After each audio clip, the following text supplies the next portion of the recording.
Everybody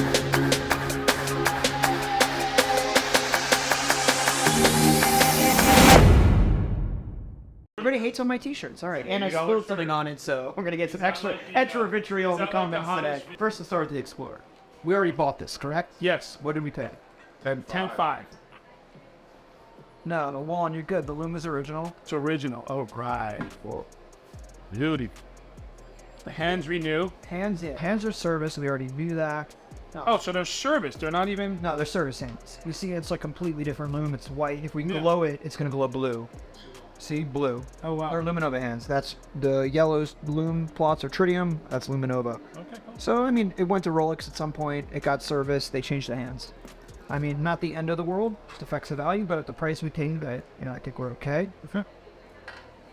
When I say we paid, it's because a lot of people don't talk about it, but fellow watch jewelers, we sometimes partner up, and we buy a watch together, and we sell it, we split the proceeds together, as opposed to him just flipping the watch to me for a quick profit. He makes more money. We do it together, collaborative. Serial 369, good. Correct dial to the era. Bracelet 68, a little bit earlier, surprisingly, but it's a good bracelet. No, we're fine. I think once I find period correct hands for it, we could sell it for like 15. So it makes Okay, that's a fair deal. show me on James Sidwell here. Yeah, so I'm assuming you already know some of the songs. Something, I don't know if they redid the dial or... The dial's completely redone, relooms. It's worth this, the dial. You would need to find a correct dial for it. Because it's a 2.3 million serial, so you could use a matte Mark 1 Long E, which are findable. I might even have one just depending on what condition it's in. Cool bracelet because it's from Mexico. You don't see it very often. Original Rolex bracelet. Hecho and Mexico, made in Mexico. Yeah, I read that. They always get really gumped up. The end links look to be aftermarket though.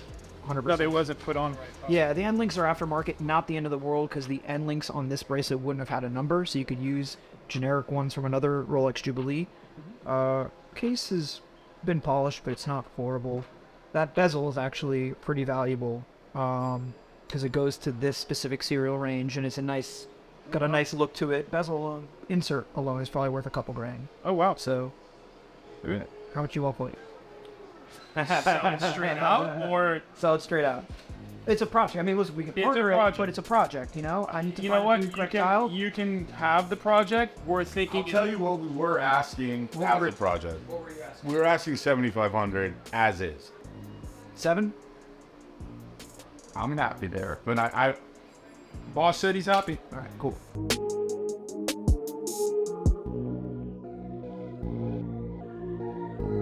This is like one of my dailies, so on the surface, to your Only because of that right there. Yeah, so wait, the cool thing about this watch is it was a gift from a very special friend who owns this company, made in 40 pieces, my name engraved on the back, and like, it was like me, a couple of more of his friends, and then like all celebrities that got them, so. yeah, I'm like, I don't know if we should be advertising that we're going to change the dial on this. No, we're gonna exactly what we said on camera is gonna be in the cut, because people need to understand that, like, when you have a watch like this that was already destroyed by a previous watchmaker. I mean, these watches went to watchmakers over the years, watched from 1969, 1970. It was serviced. Probably the dial got humidity, moisture, whatever, got damaged. The watchmaker refinished it to make it look new. You know, it wasn't a big deal back in the day. Now that these watches are valuable, it is a big deal. But if you have the period correct original dial for this watch, it is not a big deal to take what is a destroyed refinished dial and replace it with the original dial, aka returning it back to its original glory, how it's left the factory. And people need to understand that that's not a Franken watch. Now, if we put a dial from 1980 in a 1970 case, then yes, that's a problem. But if it is the period correct dial as it left Rolex, people need to understand and be educated on the fact that that's okay. So this is staying in the cut. I don't care. You need to understand it. I bought it as a project, you know, so I'll either sell it to somebody as a project, or I will try to source the period correct original dial and make it correct. My watchmaker's been working for Rolex since the 60s, right? And he says that in the late 70s, mid to late 70s, they would bring in like, you know, Ponium and Daytonas or all these like special watches or the loom. He says they would literally just bend the dial in half, like break the dial and just put a new one. Yeah. Yeah. Because obviously, at that time, who was going to know that these things were going to be special? Exactly. And Everybody knows that. It's the same with this watch. This watch went to Rolex. Obviously, at some point, they replaced the hands with service hands. So either we do A, we find period correct original tritium hands that match the dial, or B, we have the hands color match and we just disclose it. There's a ton of watches on our site that say, a ton, but there are several watches on the site that say hands professional color match. For me, color matching the hands, not a big deal. Why? Because there's still original tritium hands out there that you could make the watch period correct original. If you relume the dial, forget it. There's no going back from that. Once you relume the dial, you can't unrelume it, and you can't make it factory original again. With hands, I'm not so concerned about, because if somebody didn't like a professional color match, they can always just go out and source period correct tritium original hands for it. They're still out there, at least for now. So I won't sell, obviously, we won't sell a relume dial, but hands that have been color matched, I have no problem with it. Just needs to be disclosed. Well, that being said, now I'm going to show you some of my watches. Yeah. I know I'm going to get some surprises, but I'm okay with it. Let's see it. It was the first vintage watch I ever bought. I got it in a deal, in a trade that I did. I sold a watch to my dad's boss, and he's like, I don't like this watch. And he just gave it to me, and I was like, I like it. All right, you want the heart truth? Yeah, I don't care. It's relived. Okay. So, yeah, it's trying to mimic zinc sulfide lume, which is like that puffier lume. But zinc sulfide lume glows like a bright green and stays lit. Got it. It's just relived, yeah. How about other than that? No, I mean, listen, case is pretty polished. Yeah, I don't know. Need some. Yeah, those are the wrong things. Yeah. How's the insert? Insert's nice. Yeah, I like the insert. Dial's original, it's just been relived. Hands and dial, but relived. But if you bought it a long time ago and you got it cheap, again, there are collectors out there. I got it almost for free in the deal. Yeah, I mean, listen, it's still worth as is in the 7 to 8K range. Okay. Because an original perfect one is going to run you in the high teens, and okay, good, not perfect one is going to run you in the mid-teens. Say for certain that somebody tried to artificially age it, but it's almost like just based on the wear on it. That can be original. How can you tell if somebody did artificial aging? At times, the back of the insert will be like faded. Somebody's bleaching it. Is somebody like trying to get like the back shouldn't be. It'll mess with the back as well. So like a natural fade, you'll see the back is like perfect. Yeah. But then the front area has the fade. Yeah, but this is a later insert for this. What do you think about the dial? That was great. That was excellent. That's the best part of the watch. Now, all can already tell it's going to be the nicest one. I know, I like that one. Dude, That's the most recent one I got. this is a really nice Well, when I got that one, it trumped this one. Case is excellent. Razor sharp. Yeah, original like bezel, I could tell already. Really nice example. This is I know, I like that one. I got it as a trade. How does it get so blue? case is nice. You know what? These bezels got aged this like navy hue. Dude, that thing is so cool. Everybody looks at that watch and goes, how the hell did the bezel get so blue? Yeah, they just natural aging. Yeah, that's a cool looking watch. It's a very cool looking watch. I think we talked about this in my office. Like, you told me It was a different one. different, similar kind of. It's very similar type of patina. Yeah, I like it. It's got a Very good look. similar. It's got a great look. Yeah.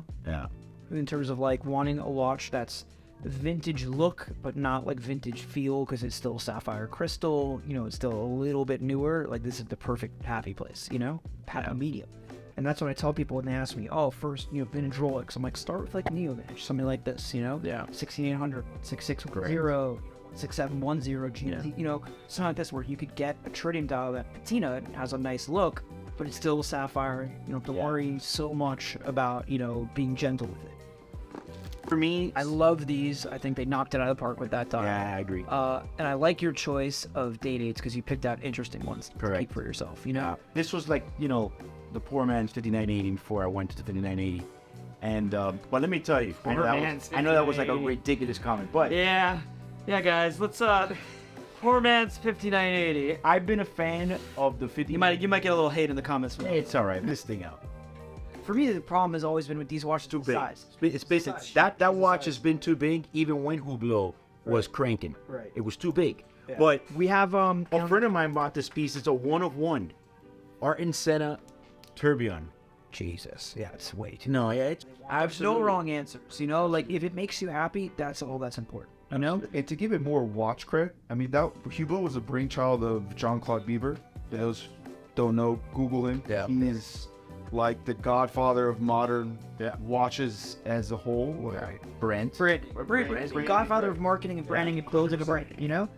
There was a time You've been around long enough. I've been around long enough. There was a time where people bought a watch and they already understood and assumed that when they went to sell it, they were going to lose money. Only in the past 5 years, since prices have keep gone up and up and up, that everybody is expecting to at least break even, most of the times make a profit with buy a watch and then turn around and sell it a month later, 6 months later, 2 years later. You know, it's people forgot what it was like to buy a watch. You know, if you bought a watch for $10,000, you wore it for a year, you sold it to you or me or whoever for $9,000, means it cost you $1,000 to wear that watch for a year.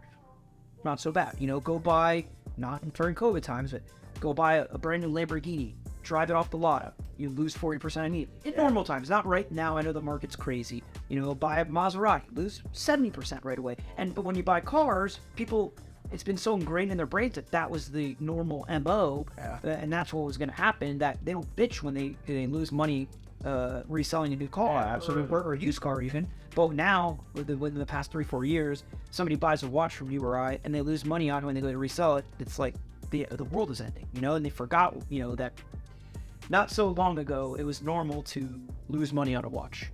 And when I buy a watch for my personal self, be sure. I always buy it in the thought that I might lose money. Fripp, Sonny is a very dear friend of mine. He is the owner of Sonny's Collection Inc. and also the owner of a business called The Spec Sheet, which was the original kind of like Kelly's Blue Book for the watch world, which helped people as a guide to what to pay for a watch. So a recent copy of what it looks like. The business kind of fell by the wayside from the original owner, Mr. Kenny Specht, as he got older, and as digital age took over, he didn't really stay with the time. So Sonny has come in to revitalize it and bring it back to life. So I think you launched your website already? Yeah. Go check out thespecsheet.com, Specht, SPECHT. It's usually a tool for dealers and wholesalers to use, but I think you're opening up to the public, are you? Yeah. Okay, so yeah, check it out. And so now the person updating the price sheet is Sonny, who's been in business for a very long time. Started life as a watchmaker for Seiko. Still a very skilled watchmaker, although getting him to fix something for me is pulling teeth. Yes, sir. He used to be in my building. He's no longer. He's one of my dearest friends. And very sad that I have to come all the way downtown to see it. Here we have. We still have some love. We have love going on. Every other day. Every other. Retail. So you understand, a Venezuelan bracelet is a bracelet that was produced in Venezuela. Rolex would send. They would stamp Rolex. It's not stamped Swiss. They would stamp it in Venezuela because of export problems. So they couldn't send a gold bracelet from Switzerland to South America. So they're either called South American or Venezuelan bracelets. They're genuine Rolex bracelets, but they don't command the same markup as a Swiss bracelet. For some reason, the market likes Swiss bracelets. Yeah, they just don't understand, but the Swiss bracelet class is different. Yeah. The rest is the same, and they always came flimsy when they came from The quality was they were hollow. Spec Sheet is doing good. I'm buying, but it's small pieces. There's smaller pieces, smaller profits. As soon as I get them, I'm moving the next day. You know, so like I'm sitting on nothing. Market is still shaky. I don't trust the market right now because and none of the vintage pieces are coming in. None of the good stuff is coming in. They're calling me about it. You want a Batgirl? Yes. I'll have a better. Full set? Yeah. No, the box the office you needed. Okay. And what are we talking? For you, 16,250.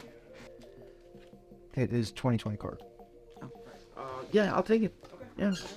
It's easy sale. Easy. That's an easy peasy. We had to make it. We should have done like, oh no, we take 16. I can't do it, but let it Got that. Watch negotiations. This one's real. Negotiating. You know, every watch I buy from you, I make money off. So what do you're into the market, and then what am I gonna make? Yeah, there's small. Anyway, tell them. I gotta get to a haircut. Okay. It's been a long day. Okay. Nice young guys. Let me know when all this stuff is ready. Yeah. Okay. Give me some love.